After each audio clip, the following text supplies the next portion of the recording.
Bismillahirrahmanirrahim. Assalamualaikum warahmatullahi wabarakatuh. Berjumpa lagi pada mata kuliah pengantar ekonomika.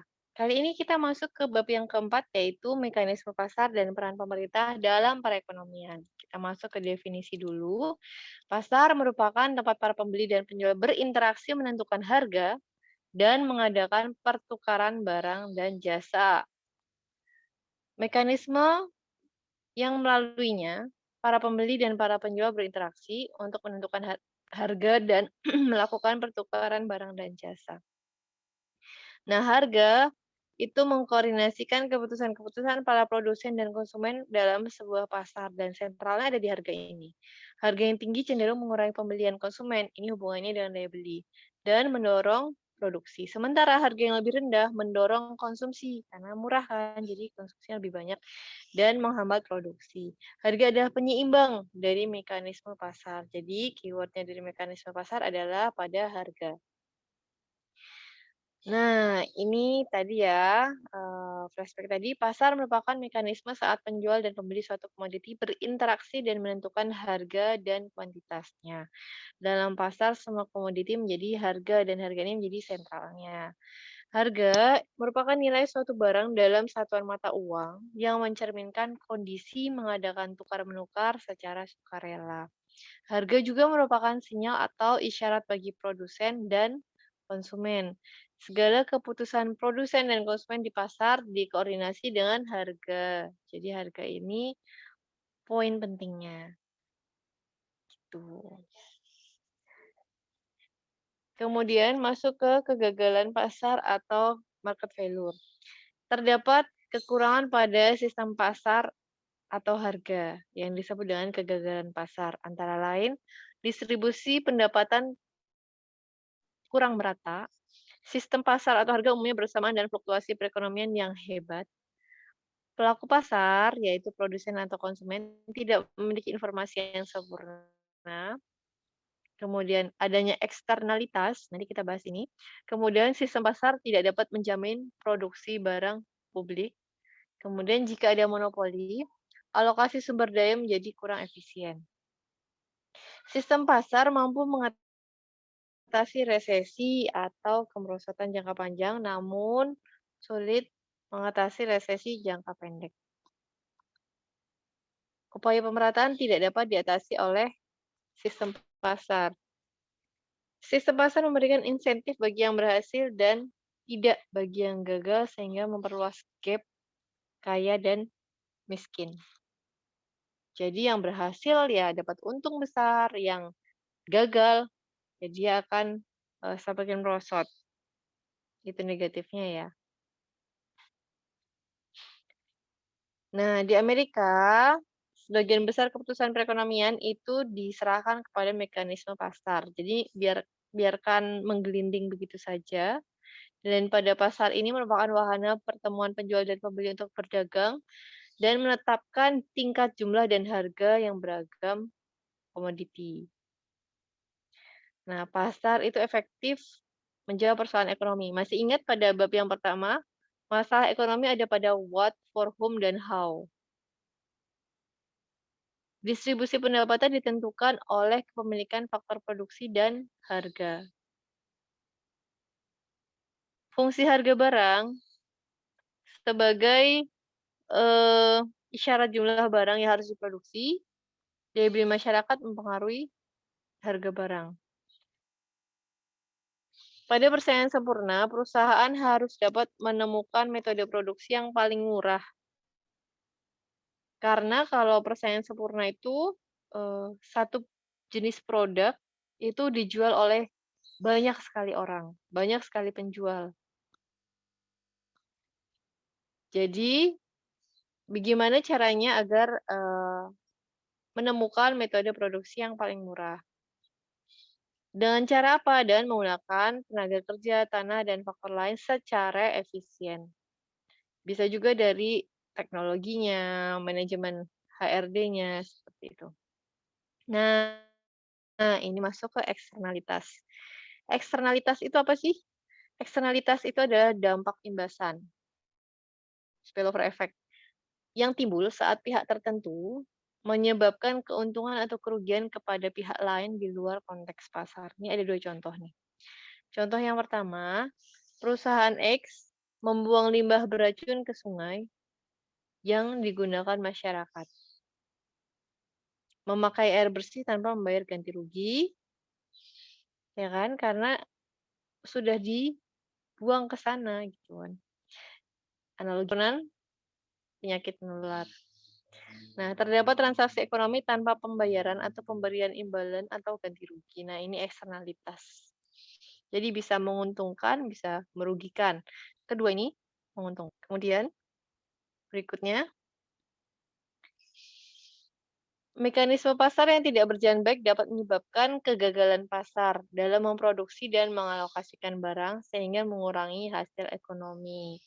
Untuk itu, pemerintah dapat melakukan campur tangan untuk menjamin pemerataan, stabilitas, dan efisiensi. Nah, kemudian pasar dapat gagal melakukan alokasi barang dengan efisien jika terdapat persaingan tidak sempurna. Contoh pasar persaingan tidak sempurna itu monopoli atau adanya eksternalitas. Kemudian pemerintah dapat menjalankan regulasi terhadap iklim usaha dengan memberlakukan UU atau antitrust untuk membatasi perilaku bisnis, mengatur dampak imbasan, contoh polusi, atau melibatkan diri pada produksi barang publik yang berhubungan dengan ketahanan nasional misalnya. Pasar cenderung menciptakan tingkatan konsumsi dan pendapatan dan tidak menciptakan distribusi pendapatan yang merata dan adil. Jadi, distribusi pendapatannya bisa jadi tidak merata dan adil, tapi tingkatan konsumsi dan pendapatannya cenderung ada gitu. Kemudian pemerintah modern mengimplementasikan sistem perpajakan untuk menghimpun dana bagi kesejahteraan masyarakat miskin. Dalam makroekonomi, pemerintah mengembangkan fungsi pokok ekonomi yang berhubungan dengan kebijakan moneter. Nah, kebijakan moneter itu contohnya apa? Contohnya misalkan suku bunga, BI rate.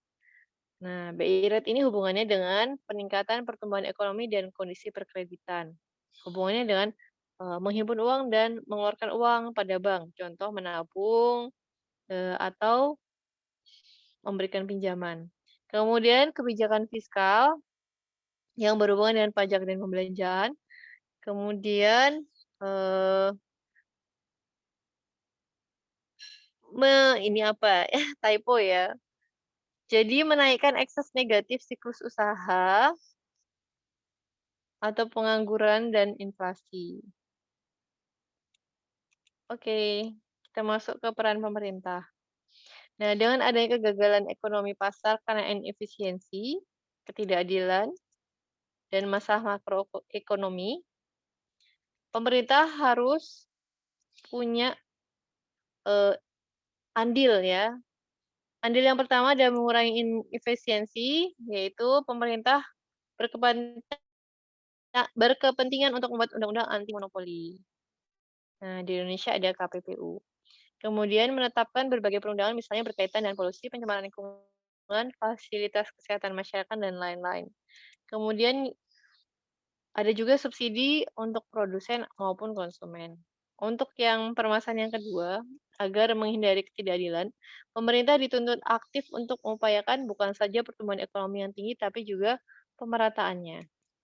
Dan yang ketiga, solusi masalah makroekonomi, pemerintah dituntut secara aktif pada saat ekonomi mengalami stagnansi atau depresi, nah itu nanti turun tangan sebagai pelaku ekonomi. Jika sudah normal kembali, pemerintah berperan kembali sebagai regulator.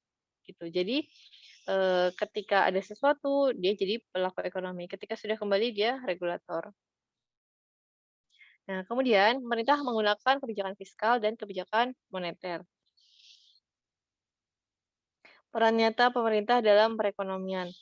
Contohnya adalah menyediakan sarana prasarana yang tidak dapat dilakukan oleh swasta, side effect atau minimalkan hal-hal buruk dan memaksimalkan yang baik, kemudian memberikan pedoman atau arahan, menolong yang lemah dan miskin, dan pemerintahan yang stabil. Kondisi pemerintahan yang stabil itu seperti apa? Yaitu ketika ekonomi juga stabil dan adil. Kemudian tingkat pengangguran minimum. Lapangan pekerjaan itu terpenuhi ya jumlahnya. Kemudian kebutuhan masyarakat terpenuhi dan inflasi rendah. Inflasi rendah itu kurang lebih di bawah 5% per tahun. Sumber penerimaan itu dari apa saja? Yang pertama dari pajak, baik dalam negeri maupun internasional. Kemudian bukan pajak, itu contohnya sumber daya alam, kemudian laba BUMN, dan penerimaan negara bukan pajak lainnya.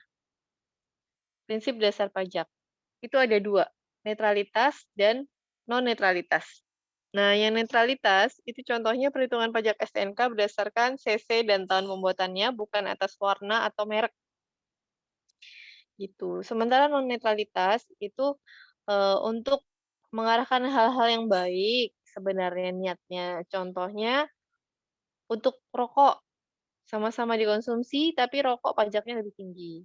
Kenapa? Agar, yang para perokok jumlah perokoknya itu menurun. Kemudian berikutnya adalah simplicity atau penyederhanaan. Jadi, cara perhitungan kalau pengisian pajak hendaknya mudah dan jelas. Berikutnya adalah equity atau keadilan untuk pemerataan fasilitas umum yang dapat dinikmati bersama-sama. Baiklah, itu adalah materi yang keempat, yaitu mekanisme pasar dan peran pemerintah dalam perekonomian.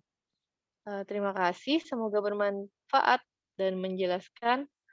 Wassalamualaikum warahmatullahi wabarakatuh.